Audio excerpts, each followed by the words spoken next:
Hello everyone, मैं हूं RP Gohil. आपका स्वागत करता हूं फोटोशॉप क्रिएटर में। तो आज मैं आपको देने वाला हूं विंटेज फ्लावर। ये हमारी टेक्सचर फाइल है जो आप अपने एल्बम के बैकग्राउंड में लगा सकते हैं। और ये फ्लावर है जिसकी हम ओपेसिटी कम करके कहीं भी एल्बम में रख सकते हैं और इसका लुक भी अच्छा आएगा।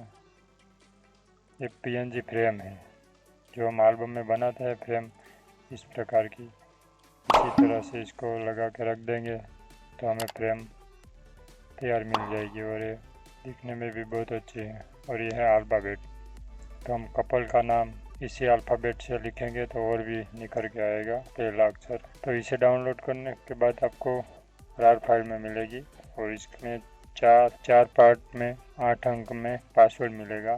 तो प्लीज़ वीडियो को पूरा देखिए। और अगर आपको ये कुछ हेल्प मिलती है इसमें से तो आप मेरे चैनल को सब्सक्राइब कीजिए, वीडियो को लाइक कीजिए और शेयर कीजिए और कमेंट कीजिए।